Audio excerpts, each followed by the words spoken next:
Africa stands at a crossroads. The old ways have failed. Corruption festers. Dependency chokes ambition. But from the heart of Burkina Faso, a new voice rises. Ibrahim Traoré, a young leader, embodies a new spirit. He is fearless. He is determined. He is the embodiment of Africa's potential.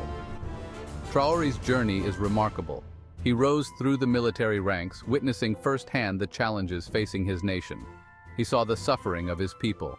He saw the hollow promises of the past. And he knew that a new path was needed. His ascent to leadership was swift and decisive. In a world weary of the same old faces, Traoré represents a break from the past.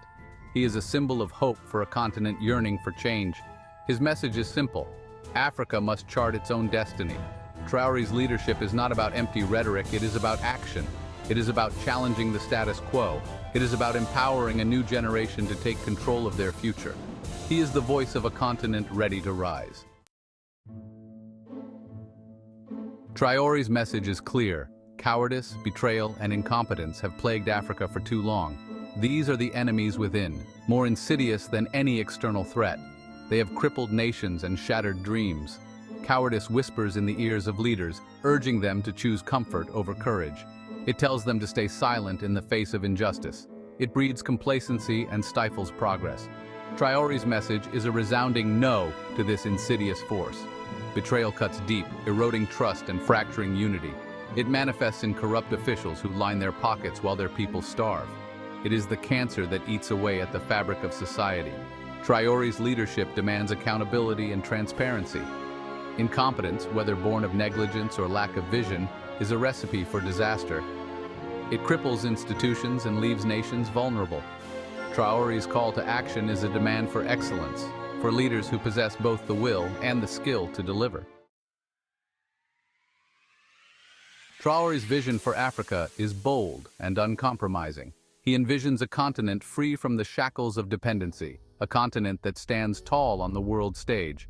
His message resonates deeply with a population yearning for self-determination. Central to his vision is a rejection of external meddling. He sees through the veiled promises of aid and intervention, recognizing them for what they often are, tools of control. Traoré's call for self-reliance is not about isolation, but about genuine partnership. He understands that true progress requires a fundamental shift in mindset. It demands a rejection of the victim narrative that has been imposed on Africa for centuries. Traoré calls for Africans to embrace their history, to recognize their potential and to shape their own destiny. His vision is rooted in the principles of pan-africanism, a belief in the shared destiny of all African people. Traoré's leadership seeks to bridge the divides of the past, to foster unity and cooperation across the continent. Section 4. Global Echoes. Reactions to Traoré's stance. Traoré's message has not gone unnoticed. It has reverberated around the world, eliciting both admiration and apprehension.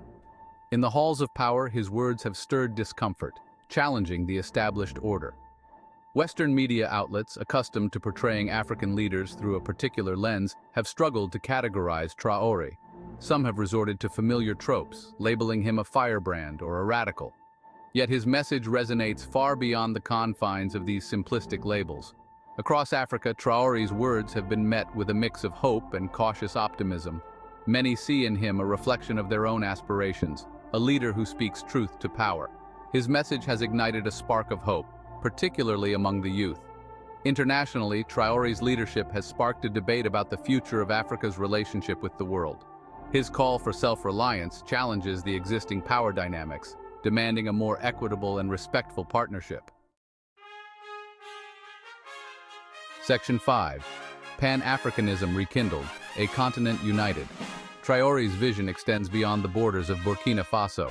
He recognizes that Africa's challenges are interconnected, and that solutions require a united front. His leadership seeks to rekindle the spirit of Pan-Africanism, a powerful force for change. He understands that a divided continent is a weakened continent. Traoré's message calls for an end to the petty rivalries and self-serving agendas that have hampered progress for too long. He envisions an Africa where collaboration trumps competition.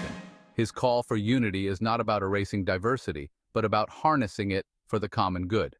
Traoré's pan-Africanism is rooted in the belief that Africa's strength lies in its collective wisdom, creativity, and resilience. This renewed spirit of pan-Africanism is not merely a political project, it is a cultural and economic imperative. Traoré recognizes the need to strengthen ties between African nations, to promote trade and investment, and to celebrate the continent's rich cultural heritage. Section 6. The road ahead, challenges and opportunities. The path ahead for Traoré and for Africa is fraught with challenges. Entrenched interests, both internal and external, will resist change. The legacy of colonialism continues to cast a long shadow. Corruption, a deep-rooted problem, will not be easily eradicated. It requires a sustained effort to strengthen institutions, promote transparency, and hold those in power accountable.